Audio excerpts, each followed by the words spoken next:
Bendito Dios y Padre, queremos darte gracias en esta noche. Podemos estar delante de tu presencia, glorificándote y exaltándote, porque tú eres nuestro Dios. No hay otro Dios que se pueda comparar a ti, ni en el cielo ni en la tierra, porque solo tú eres el Dios verdadero, el creador de la familia y del hogar. Tú creaste a Adán y creaste a Eva, y por eso los bendijiste, Señor, para que se multiplicaran y llenaran toda la tierra y ejercieran autoridad sobre toda la creación. Te damos gracias, Jesús. Amén y amén. Hoy vamos a ver un tema titulado Amor y perdón, dos columnas que sostienen el matrimonio. El amor y el perdón, dos columnas que sostienen el matrimonio, y vamos a irnos para el libro de Génesis capítulo 1, versículos 27 y 28. Génesis 1, versículos 27 y 28. Génesis 1, 27 y 28. Si prendemos la lucecita ahí, gracias. Y dice: y creó Dios al hombre a su imagen y semejanza. A imagen de Dios lo creó, varón y mujer. Y los bendijo Dios y les dijo: fructificad y multiplicaos y llenad la tierra y sojuzgadla, señoread en los peces del mar, en las aves de los cielos y en todas las bestias que se mueven sobre la tierra. Aquí encontramos la creación del ser humano.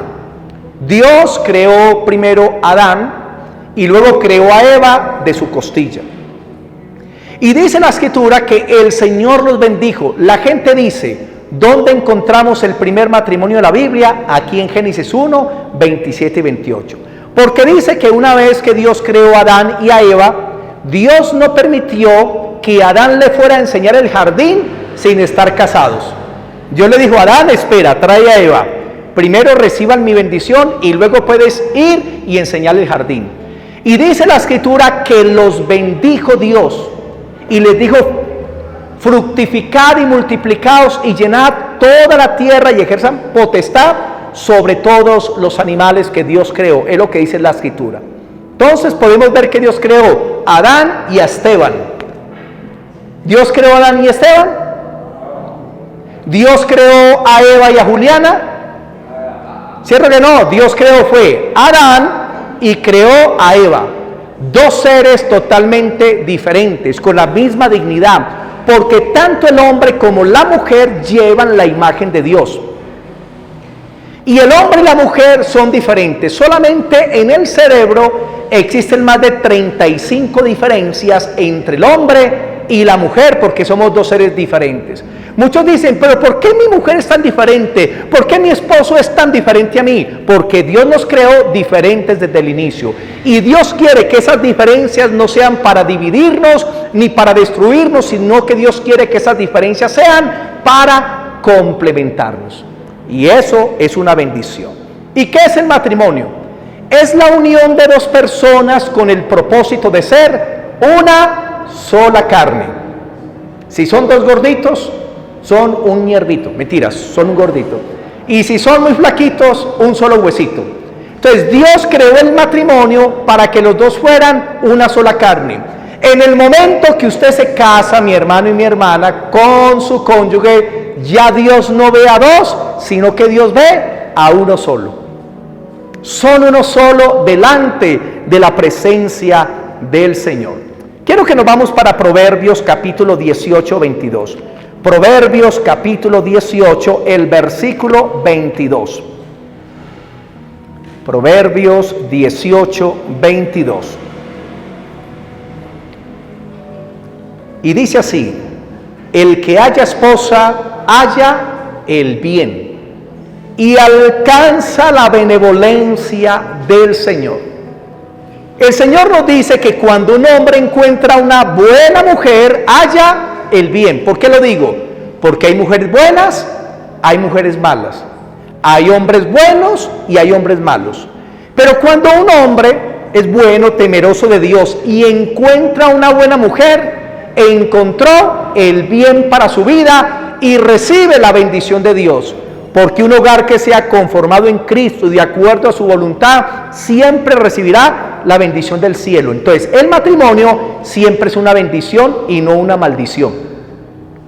Algunos dicen, pastor, yo no encontré ayuda idónea, sino ayuda demonia. Pero la Biblia dice que el matrimonio es una bendición, y hay gente que le gusta hablar mal del matrimonio. Por ejemplo, un dicho que yo sé que se lo saben casi todos: el matrimonio al que no mata, lo desfigura. Vea, se lo saben. También muchos dicen que el matrimonio se parece a un limón: el que lo mira se le hace agua a la boca, y al que lo chupa hace feo la cara. Que el matrimonio es como una ciudad amurallada: los que están afuera quieren entrar y los que están adentro quieren salir.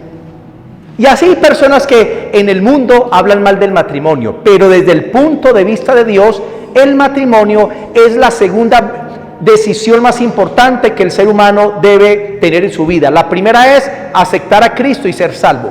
La segunda mayor decisión en su vida es: ¿con quién me casaré? Porque usted puede tener a Cristo, y si se casa mal, su vida va a ser un infierno completo. Usted puede tener a Cristo como Señor y vivir para Él, pero si usted no escoge bien, créeme una cosa, vas a tener una vida de mucho tormento. Por eso es muy importante: ¿con quién me casaré? Amén, los solteros. ¿Cuántos solteros hay aquí? Levante la mano ya. Por aquí atrás unido. Amén. Uy, muchos solteros. Muy bien. Acuerden que los solteros en la iglesia, cuando adoran, tienen un ojo cerrado hacia el cielo y el otro abierto a ver quién hay por ahí. Bueno, vamos a ver el primer punto o la primera columna que sostiene el amor, que sostiene el matrimonio, y es el amor. Y cuando me refiero al amor, no me estoy refiriendo al amor de la carne o a lo que es la pasión. Porque dos personas, cuando se encuentran, a veces sienten una atracción, pero por el cuerpo físico, porque dicen: qué piernas las que tiene esa mujer, y la mujer dice: qué brazos los que tiene ese hombre. Y muchas veces se enamoran es del físico, se enamoran es del cuerpo, pero no se enamoran del alma de la persona. Y eso se comprueba cuando pasan los años y el físico cambia. Le voy a preguntar pues a las mujeres y luego a los hombres: ¿qué cambios ven las mujeres con los años? De a una. ¿Qué cambios ven? Se suben de peso. Antes era una Barbie, ahora son una barbaridad, no entiendo. Antes era una Barbie y ahorita cambia el cuerpo, de verdad. Antes eran 90, 60, 90, ahora son 90, 120, 90. ¿Por qué? Porque el cuerpo cambia. ¿Qué más cambios ven en las mujeres? ¿O las mujeres? ¿Qué más cambios ven? Comienzan a salir las pategallinas, comienzan a luchar con la ley de la gravedad, porque la tierra reclama lo que es de la tierra, ¿cierto? Entonces las mujeres comienzan a luchar con la ley de la gravedad. Por eso a muchas mujeres les gusta hacerse en cirugías plásticas y se estiran y quedan como chinas, así, ¿o no? Algunas les da por inyectarse en los labios, hermano, y a veces se dañan el rostro tan lindo que Dios les ha dado, de verdad. Hay mujeres que uno las conoció de una forma y pasan los años y las vuelve a ver y uno ya no las reconoce, porque se armaron todo el cuerpo, se ponen siliconas por todas partes y cambian totalmente de lo que eran antes. Los hombres también luchamos. ¿Por qué? A los hombres nos sale la pipa de 20, de 40 y de 80. Por eso algún día tal vez no tenga el púlpito, porque ya tengo el púlpito propio donde colocar la Biblia. A los hombres se nos cae el pelo. Yo me acuerdo de los 30 años, tenía mucho pelo y ya veo que tengo, hermano, unas entradas que, hágame el favor. Una hermana hace días me vio desde la puerta y se vino: ay, pastor, desde la puerta lo vi calvo, y yo me asusté. Me asusté. ¿Por qué? Porque el pelo se nos cae. Los hombres que tenían el pecho de Rambo, ese pecho se derrite y entonces baja para la barriga. Las chocolatinas se derriten y hay cambios en los hombres. Comienzan a aparecer en el hombre y la mujer las venas varices, las estrías. Hermano, eso es normal. Y un hombre, cuando ama verdaderamente a una mujer, la va a aceptar con los cambios que tiene su cuerpo. Y una mujer va a aceptar a su esposo con los cambios que viene, cuando le ama verdaderamente. Cuando se enamoran del físico y la mujer llega a los 60, muchas veces la cambian por 3 de 20. O la mujer ve que el esposo cambia su físico y lo abandona. No, hay que amar a la esposa como es, con sus cambios físicos. Yo creo que para una mujer debe ser muy traumático, y lo he escuchado en testimonios, de jóvenes son bien lindas, como una reina, sus cuerpos bien bonitos, y llega un hombre y las enamora o se hace el que las ama, y ellas se rinden a él, le rinden su vida, le rinden su cuerpo, le dan los hijos, y pasan 40 años o 30 años, y luego el hombre abandona a esa mujer que le entregó toda su juventud y su belleza. Y eso para una mujer es muy triste. Por eso el Señor dice en la Biblia: has sido desleal con la mujer de tu juventud. Así que ama a tu esposa y ama a tu esposo con los cambios que van llegando. Necesitamos el amor, pero el amor de Dios, el amor verdadero. Efesios capítulo 5, versículo 25 en adelante. Efesios 5, 25. Efesios capítulo 5, el versículo 25. Y el Señor le dice a los esposos lo siguiente: maridos, amad a vuestras mujeres, así como Cristo amó a la iglesia y se entregó a sí mismo por ella. Aquí se está diciendo que los hombres deben amar a su esposa como Cristo ama a la iglesia. ¿Y cómo la amó el Señor? Nos da una característica: se entregó por ella.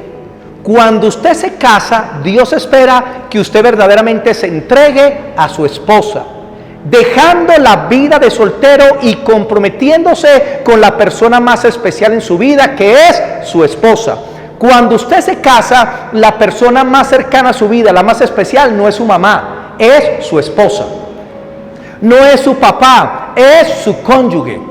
Cuando usted se casa, vienen a ser una sola carne. Y aquí dice que el hombre debe entregarse a la mujer incondicionalmente, con todo su ser, con su economía, con su inteligencia, con sus sentimientos. Debe entregarse a la mujer. Verso 26. Para santificarla, habiéndola purificado por el lavamiento del agua de la palabra. O sea, que amar a la mujer es entregarse por ella, pero también hablarle de palabras de bendición. Tratarla como una reina, un trato meloso, un trato dulce, un trato que sea muy especial para la esposa. Y dice, santificándola por la palabra. O sea que un hombre puede formar a una mujer, amándola, diciéndole palabras de halago, considerándola, exaltando sus atributos, y eso hace que la mujer tenga siempre un corazón para su esposo. Versículo 27. A fin de presentársela a sí mismo una iglesia gloriosa, que no tuviese mancha ni arruga ni cosa semejante, sino que fuese santa y sin mancha. Así también los maridos deben amar a sus mujeres como a sus mismos cuerpos. El que ama a su mujer, a sí mismo se ama, porque nadie aborreció jamás a su propia carne, sino que la sustenta y la cuida, como también Cristo a la iglesia. Porque somos miembros de su cuerpo, de su carne y de sus huesos. Lo que nos dice ahí es que el hombre debe amar a su esposa como ama a su propio cuerpo. Usted cuida su cuerpo, se alimenta bien, hace deporte. Usted no se está golpeando, ni aruñando, ni jalándose el pelo, porque usted se ama. Y la Biblia dice que así debes tratar a tu esposa, porque cuando la maltratas, te estás maltratando a ti mismo, porque son una sola carne. Por lo tanto, no debe haber maltrato hacia la esposa. Versículo 31. Por esto dejará el hombre a su padre y a su madre, y se unirá a su mujer, y serán los dos una sola carne.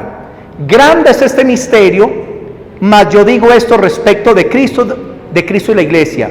Y mire que se repite por tercera vez: por lo demás, cada uno de vosotros ame también a su mujer como a sí mismo, y la mujer respete al marido. Una mujer entiende que se le ama por el trato, por el cariño, por el amor, por las palabras, por los detalles. Mientras que un hombre entiende que se le ama porque se le respeta y se somete a él. Usted quiere que su esposo sepa que usted lo ama, respételo, hónrelo y sométase a la autoridad de su esposo, y así entiende el hombre que usted le ama. Mientras que a las mujeres con halagos, con cariño, con caricias, con detalles, acordándose de los cumpleaños, del día de la madre, del día del amor y de la amistad. Una vez la mujer le dijo a su esposo: mi amor, hace 50 años no me dices que me amas. Y la respuesta del esposo fue: si hubiera cambiado de opinión ya te lo hubiera dicho. No, la mujer necesita que se le ame continuamente, que se le diga: te amo, te quiero, eres especial. Les contaba que el domingo el pastor Leonardo, él tiene la costumbre, y me muestra pues continuamente, de enviarle mensajes de WhatsApp a su esposa. Y me los muestra: mi reina preciosa, mi vida sin ti no sería igual. Y se los manda. Y Albita dice: yo también a ti, yo te amo. Bueno, y se contestan. ¿Se imagina que su esposa se despierte todos los días, aunque usted duerme al lado, y que un WhatsApp de mi esposo, pero si está aquí al lado, y mira la hora, 3 de la mañana: mi amor, te amo, eres lo más especial que yo tengo en la vida? Yo le digo que esa mujer, ay hermano, va a temblar las trompas de falopio. O sea, ¿por qué? Porque el hombre la está halagando, la está bendiciendo, la está amando.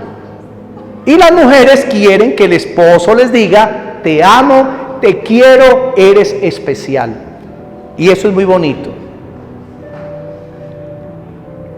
El trato en la pareja debe ser meloso, debe ser tierno, debe ser dulce. En medio de la iglesia encuentro parejas que se tratan muy bien. Visitaba a una pareja de la iglesia en su casa, y ellos tienen como 35 o 40 años de casados. Y el hombre le dice a ella: mi vida, por favor, traes un tintico para el pastor. Mamita linda, por favor, vas y traes un pancito. Y ella pues contesta: papi, con mucho gusto. Sí, papito lindo. Y cuando yo veo ese trato digo: qué lindo eso. Qué bonito cuando una pareja aprende a tratarse con un trato meloso, tierno y dulce. Que no están condenándose el uno al otro, ni diciéndose en palabras que son hirientes, sino tratando de bendecir siempre a la otra persona. Escuchen esta frase: no es el amor el que sostiene el matrimonio, sino que es el matrimonio el que sostiene el amor. Porque dos personas pueden casarse apasionadas, más tragadas que en media de montañero. Te amaré por siempre. Y a los 3 años terminan separados, odiándose. ¿Qué pasó? Que ese matrimonio no supo cuidar esa pasión, no supo cuidar ese amor que tenían el uno para los otros. ¿Cómo? Con palabras, con gestos, con detalles, con actitudes. Porque muchas veces cuando se casan, cambian la manera de ser. ¿Pasa o no pasa? Antes de casarse, están esperando un taxi, llega el taxi y el hombre le abre a su novia: mamita, súbete mi reina, cuidado, te golpeas ahí, súbete. Y le cierra la puerta y él va y se sube. Después que están casados, llegó el taxi, el mismo lugar, y el primero que se sube es el hombre: movele pues que estamos de afán. ¿Qué pasó? ¿Qué cambió? Cuando eran novios llegaban a un restaurante y el hombre todo así, caballeroso, le corría la silla: siéntate mi reina, la mejor presa para ti. Pasan 10 años, ya están casados, el mismo restaurante, y ya el hombre corre la silla para él y se sienta en la presa más grande, para que no se le siente la esposa primero. Y cambian. Alguien decía que un hombre cuando es soltero y va con la esposa por la carretera y hay una noche con luna hermosa, y resulta que una nube viene y tapa la luna, y el novio le dice para la novia: mi amor, la luna está celosa de tu belleza, por eso se cubrió. Pasan 10 años, la misma luna, la misma carretera, y la luna está llena y viene la nube, y la mujer: mi amor, la luna está celosa de mi belleza. No, mi amor, es que va a caer un aguacero, modele.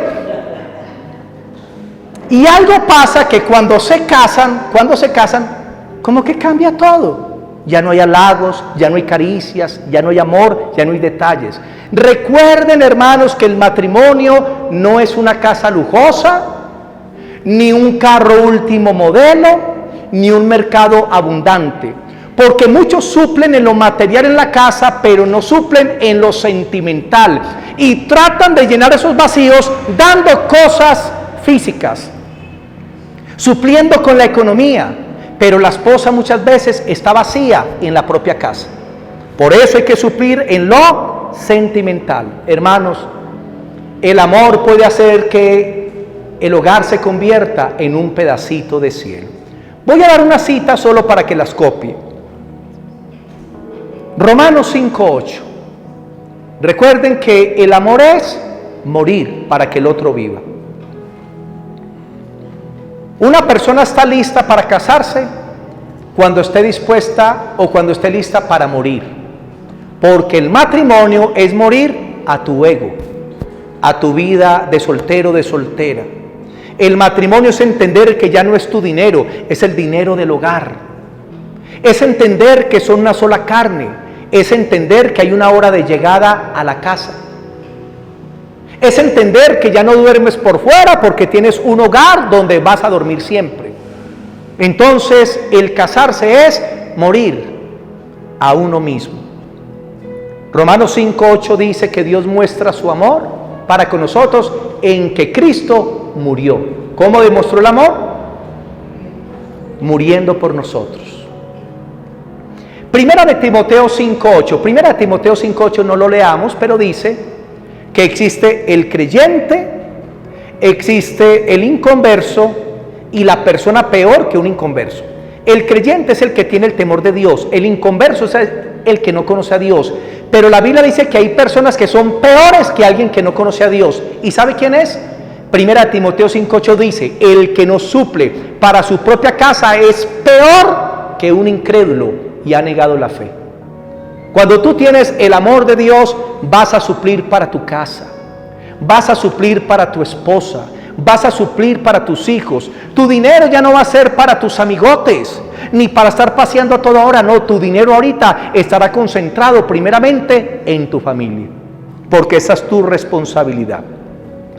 Primera de Pedro 3:7 dice que los hombres deben tratar a sus esposas con sabiduría y como si fueran una porcelana preciosa o frágil, porque la mujer es débil emocionalmente. El hombre también es frágil emocionalmente, pero la mujer es más frágil.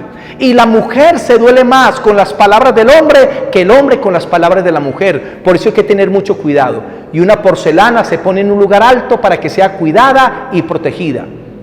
Y dice que miren a las mujeres como coherederas de la gracia. Los mismos beneficios que tiene el hombre los tienen las mujeres en Cristo Jesús. No hay diferencia.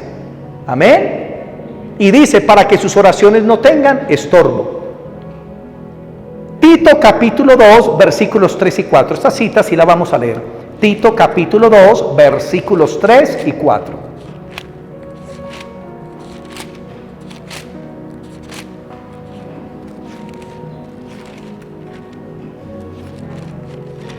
Tito capítulo 2, versículos 3 al 6. Tito capítulo 2, versículos del 3 al 6. Y dice, está hablando de las mujeres que ya tienen madurez dentro de la iglesia y que tienen su edad y tienen una responsabilidad. Dice, las ancianas asimismo sean reverentes en su porte, no calumniadoras, no esclavas del vino ni maestras del bien, sino maestras del bien. Y dice, que enseñen a las mujeres más jóvenes cómo amar a sus maridos, porque eso es algo que se transmite de generación en generación. Las madres tienen que enseñarle a sus hijas o enseñarle a las jóvenes de la iglesia cómo se ama al esposo, cómo se atiende al marido, cómo se está pendiente de su ropita, de su comidita. Que enseñen a las mujeres jóvenes a amar a sus maridos y a sus hijos, a ser prudentes, castas, cuidadosas de su casa, buenas, sujetas a sus maridos, para que la palabra de Dios no sea blasfemada. Amén. Entonces mire que Dios manda a las mujeres que demuestren el amor cuidando de su casa, atendiendo a sus hijos. estando pendiente de la ropa a su marido, de la comidita de los hijos y de su esposo. Hay que demostrar ese amor y se debe enseñar de una generación a otra. Entonces, el primer fundamento que nunca debe faltar es el amor de Dios en el hogar. Segundo fundamento, el perdón. Digan, el perdón. Y este perdón incluye tanto familiares como no familiares. ¿Qué significa la palabra perdonar? Significa soltar de ataduras. Significa libertad de prisión, cancelación de deudas, liberación. Todos entendemos lo que es el perdón. Y no hay un hogar que se pueda mantener en pie a menos que ese hogar mantenga el perdón siempre. Porque todos los hogares tienen problemas y tienen dificultades. Y por eso necesitan siempre la gracia del perdón en ese hogar. Mateo capítulo 6, versículos 14 y 15 nos dice lo siguiente. Mateo 6, 14 y 15. Mateo 6, 14 y 15 dice: porque si perdonáis a los hombres sus ofensas, os perdonará también a vosotros vuestro Padre Celestial. Mas si no perdonáis a los hombres sus ofensas, tampoco vuestro Padre os perdonará vuestras ofensas. Debemos entender que hay cónyuges que son difíciles, ¿o no? Hay hombres que son muy complicados y también hay mujeres que son muy complicadas, y por eso se necesita la gracia del perdón en el hogar. Y encontramos que del Padre Nuestro la única parte que Cristo explicó fue la del perdón, y dice: porque si no estamos dispuestos a perdonar, el Señor tampoco nos va a perdonar. Mire, hermanos, nadie en la vida cristiana puede obtener una bendición para su alma a menos que esté dispuesto a perdonar. Vuelve tu mente hacia el pasado, tu memoria. Tal vez hay alguna persona contra la cual tienes rabia, bronca, venganza, que le deseas el mal por algo que te hizo. Tal vez tienes una bronca contra tu padre, contra tus hijos, contra tu hermano, contra tu cónyuge, contra tu abuelo. Y Dios te está diciendo en esta noche que para que un hogar funcione bien, tiene que haber el perdón de Dios. Si una persona hace 30 años no perdona, hace 30 años que tampoco Dios le perdona sus pecados. Y hay mujeres que se han casado y han mantenido un odio hacia su esposo por 50 años. Hay hombres que se casan y tienen inconvenientes al principio en el hogar y mantienen un odio contra su esposa por 20, 30 y 40 años. Y en ese tiempo el Señor no ha perdonado sus pecados, sino que todos esos pecados están retenidos. Si nosotros no aprendemos que el perdón es esencial para la vida matrimonial, entonces los matrimonios no van a funcionar. Y la gente no perdona por muchas razones, a veces porque hay orgullo, a veces porque hay rabia y se dejan llevar por la ira y deciden no perdonar. Mire, hermanos, equivocarnos es de humanos, pero el perdonar nos hace semejantes a Cristo. Nunca un cristiano se parece tanto a Jesucristo como cuando decide perdonar a la otra persona que le ha hecho daño. Supongamos que hay una relación matrimonial y uno de los dos falla, fue infiel. ¿Qué se debe buscar en ese hogar? Siempre, en primer lugar, la reconciliación y el perdón. Amén. Porque eso es lo que Dios manda en su palabra. Diferente es cuando el hombre se le perdona o a la mujer y vuelve otra vez, y vuelve otra vez, y vuelve otra vez. Es diferente y ya lo vamos a ver. Recuerdo que en Aguadas Caldas oré por una joven que tenía como 20, 21 años. Estaba postrada en una cama, una joven tan bonita con 2 hijitos, pero estaba torcida. Y fui con mi pastor de ese entonces. Íbamos a orar por ella para que el Señor sanara, hiciera algo en ella.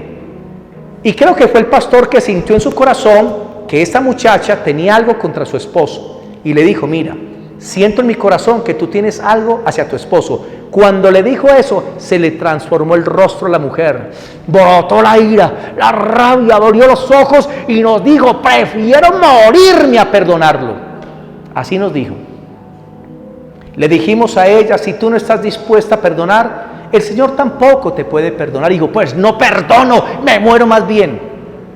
Y entonces el pastor y yo salimos de la casa y la dejamos y no sabemos qué sucedió. Un odio, un resentimiento en su corazón tan profundo que tenía ya y prefería morir a perdonar. Efesios capítulo 4 versículo 31 y 32. Efesios 4 versículo 31 y 32. Dice lo siguiente: el cristiano tiene que lidiar con estas cosas en su vida, porque están muy aferradas a la naturaleza pecaminosa. Y dice, quítese de vosotros toda amargura. ¿Estás amargado contra alguien? Enojo, ira, gritería y toda maledicencia y toda malicia. De nuestras vidas debe salir el enojo, la ira, la maledicencia, el estar maldiciendo a la otra persona, gritándole, haciéndole daño con palabras. Y en el 32 dice qué es lo que debe habitar en el corazón del cristiano. En el 32 dice, antes sean buenos los unos con los otros, sea bueno con su cónyuge, misericordiosos, dando perdón a quien no lo merece, perdonándonos unos a otros, como Dios también nos perdonó a nosotros en Cristo. Todos nosotros necesitamos el perdón de Dios y en muchas ocasiones todos los días. Pero la Biblia dice que sigamos el ejemplo de Dios, que así como Él nos perdona, nosotros también debemos perdonar a las demás personas. Ahora, hay varios hijos de la falta de perdón, como el rencor, que el rencor es un pleito no terminado correctamente y entonces esa bronca sigue en el corazón de la persona. Están los deseos de venganza, que es decirle a la otra persona, te voy a pagar con la misma moneda, me fuiste infiel, yo también te soy infiel, me diste un golpe, yo también te voy a dar un golpe, hiciste eso en contra mía, yo también lo voy a hacer. Dios no quiere que en los hogares se muevan bajo la venganza. Otro, la amargura. ¿Qué es la amargura? Está repasando a toda hora lo que le hizo malo el cónyuge hace 5 años, hace 10 o hace 20. Yo no he podido olvidar lo que usted me hizo en 1320. Y viven recordando el pasado, lo que sucedió ya hace 20, 30 años, y cada vez que tiene la oportunidad vuelve y lo saca a luz, y vuelve y lo repasa. Eso es la amargura. Y hay una clase de perdón, escuchen bien, hay una clase de perdón que es muy fea, que yo le llamo el puercoespín del perdón, donde el cónyuge le dice al otro, te perdono, pero comienza a hacerle daño, comienza a maltratarle, a ser indiferente, a hacer que la otra persona se sienta mal, y cuando la otra persona ya está apabullada, ahí sí le perdona. Eso es el puercoespín del perdón. ¿Se imagina que Dios primero nos humille, nos atormente, nos haga sentir mal, no sea indiferente pues con nosotros y luego nos perdone?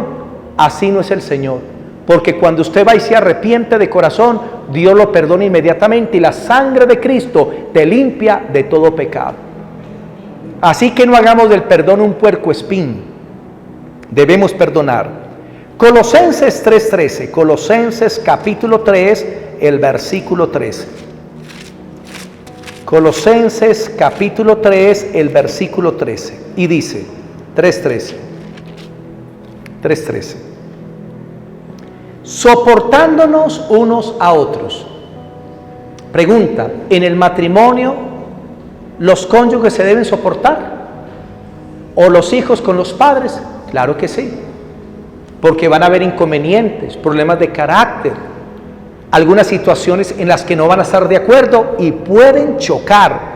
Y la Biblia, ¿qué dice? Sopórtense los unos a los otros, perdonándoos unos a otros, si alguno tuviere queja contra otro. Mire, ¿tienes queja contra tu cónyuge? ¿Tienes queja contra tus padres, contra tus hermanos o tus hijos? ¿Cómo se resuelve eso? De la manera que Cristo os perdonó, así también hacedlo vosotros. Qué sencillo. Qué sencillo es el perdón. Porque perdonar es olvidar la culpa del culpable. Cuando usted le dice a alguien, te perdono, no le vuelva a sacar a luz lo que la persona hizo. Porque es que el perdón es olvidar. Pero si tiene un roce y vuelve y le sacó lo de hace un año, entonces en lo que respecta a Dios, usted no ha perdonado. Romanos 12, 19 es otra buena cita, hablando acerca del perdón. Romanos capítulo 12, versículo 19. Romanos 12, 19 dice lo siguiente: no os venguéis a vosotros mismos, amados míos, sino dejad lugar a la ira de Dios, porque escrito está: mía es la venganza, yo pagaré, dice el Señor. Si tu cónyuge te ha hecho daño, o tus hijos o tus padres, no te vengues, órale al Señor, porque es el Señor el que se encarga de disciplinar, es el Señor el que se encarga de quebrantar a la otra persona. Había una mujer que tenía un trabajo donde ganaba mucha plata, y su esposito tenía un taller de carpintería chiquito, y ella lo vivía humillando a él. Aquí la que manda soy yo, vea, ¿para qué es esto? Vea, yo soy la que gano, y lo vivía humillando, y lo maltrataba, era indiferente con él. Y un día él oró: Señor, mira lo que mi esposa hace, eso no está bien, encárgate de ella. ¿Y sabe qué hizo el Señor? Permitió que se le cortara el trabajo, y no se le volvieron a abrir puertas por varios años en ninguna parte. Y en esos años Dios la llevó a la humillación y a ser sostenida por su esposo con lo poquito que entraba. Y ahí esa mujer tuvo un cambio en su vida.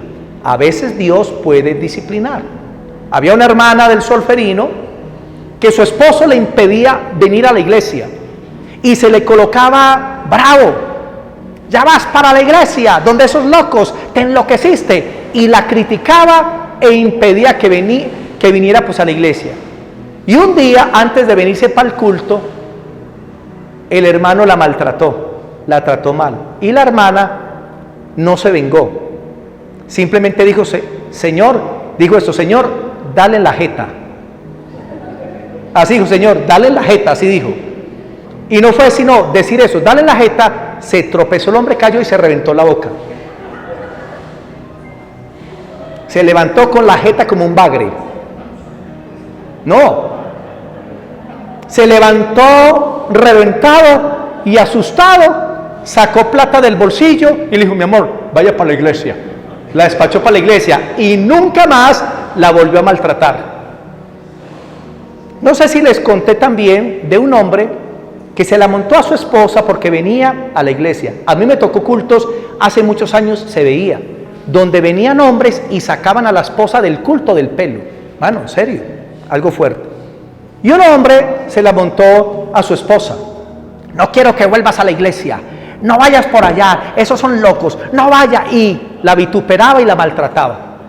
Entonces la hermanita un día se cansó y dijo: bueno, le dijo: mi amor, no voy a volver pues a la iglesia. Y él dijo: muy bien, te felicito. Y él estaba contento porque venció.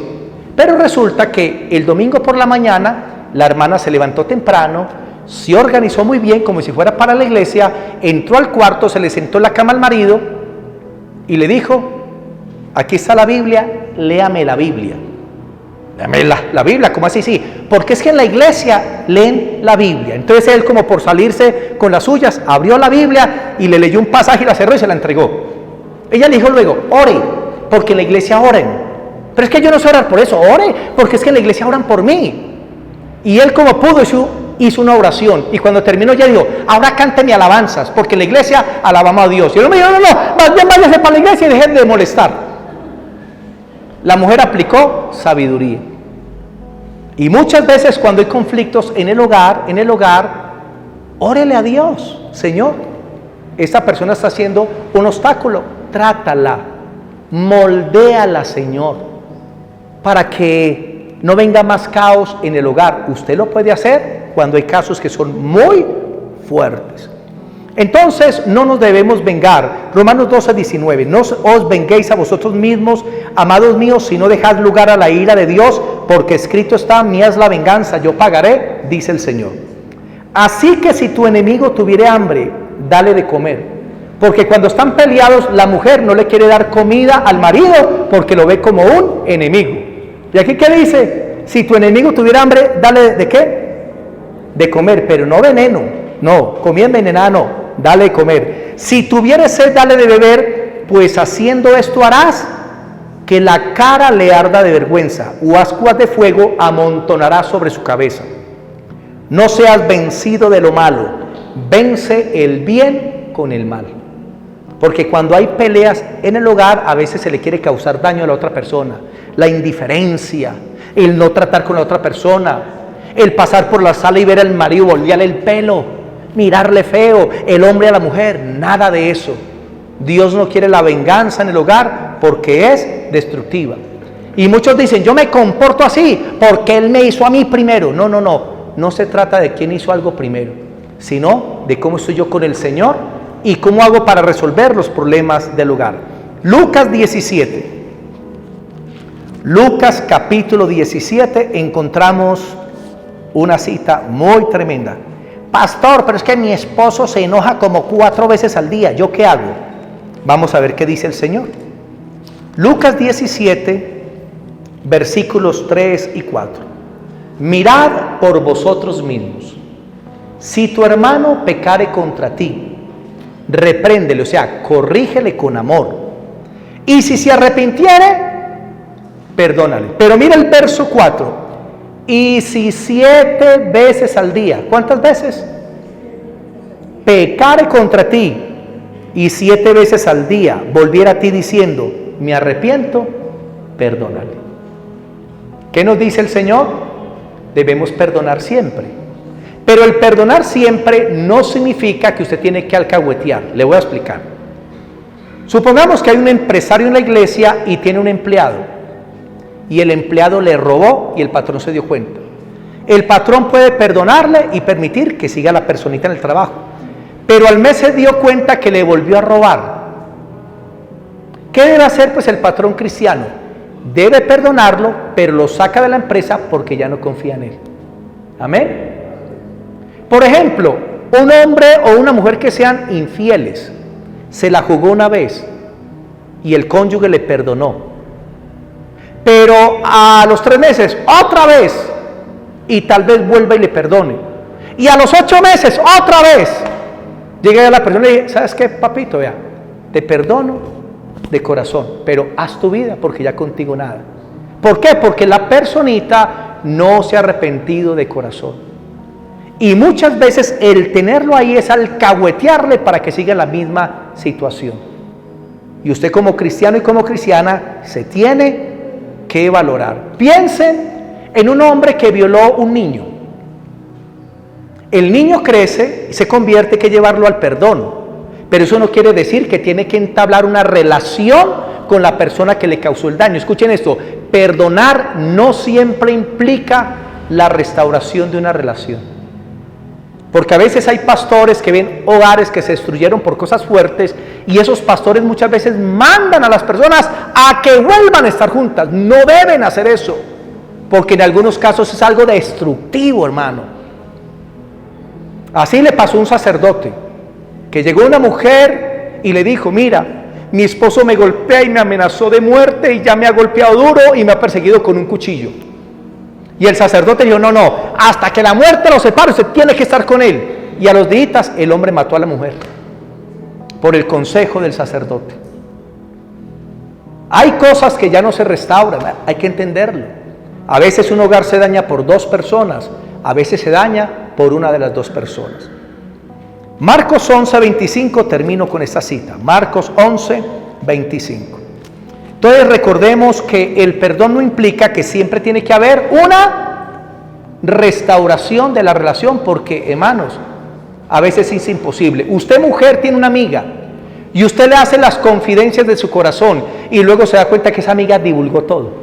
Y usted le perdona y vuelve y le cuenta más cosas de su corazón y se da cuenta que volvió a contar. ¿Qué hace usted? Usted le perdona, pero ya no la puede tener como una amistad cercana porque no es confiable. Entonces, perdonar no significa restauración de una relación. Si se puede, claro, pero si no se puede, no. Marcos 11:25. Termino con esta cita. Marcos 11:25 dice: y cuando estéis orando, perdonad, si tenéis algo contra alguno, para que también vuestro Padre que está en los cielos os perdone a vosotros vuestras ofensas. ¿Cuándo usted debe perdonar? En el momento que está orando, porque Dios te va a traer a la mente esa persona contra la que tú tienes algo. Y en ese momento de la oración tú tienes que decirle: Señor, perdono a esa persona. Amén. En la Biblia usted encuentra algunos casos de personas que perdonaron, pero no pudieron restaurar la relación. Uno de los casos, ¿cuál fue? Abraham era un hombre de Dios con un corazón sano, pero resulta que un hijo de él, Ismael, parece ser por los originales que quería matar a Isaac. Le tenía una bronca tremenda. Y resulta de que Abraham tuvo que echar a Ismael para siempre de su casa. Lo tuvo que echar para siempre por las intenciones que tenía contra el hermanito. Entonces, a veces hay cosas que se perdonan, pero no se puede restaurar la relación. ¿Qué pasó con David y Absalón? Absalón era un joven que se le dañó el corazón. Mató a uno de los hermanos. Huyó. Y luego, por recomendación de otra persona, David hizo traer a Absalón, pero no tenía una relación con él. Y resulta que Absalón tenía el corazón dañado hacia su papá. Y trató de hacerle un golpe de estado y casi mata a su papá, a David. ¿Y todo por qué? Porque David acercó a quien no tenía que tener cerca, aunque era su hijo. Tremendo eso. Miremos un David y un Saúl. Saúl quería matar a David y David lo honraba y lo respetaba. Nunca habló mal de él. Inclusive cuando murió Saúl, David lo endechó. Lloró por Saúl y por Jonatán. Tremendo eso, porque tenía un corazón sano. Pero ¿será que David podía tener una relación con Saúl? No, porque el corazón de Saúl era malo hacia David. Amén. Y podemos tener muchos otros ejemplos en la Escritura. Mis hermanitos, espero que esta enseñanza les sirva para su vida, para su hogar o para los futuros hogares que saldrán de esta congregación. Vamos a orar, estemos sobre nuestros pies. Bendito Dios y Padre, te damos gracias en esta noche por permitirnos, Señor, recibir tu palabra. Tu palabra nos enseña que hay fundamentos para un hogar, como son el amor y el perdón.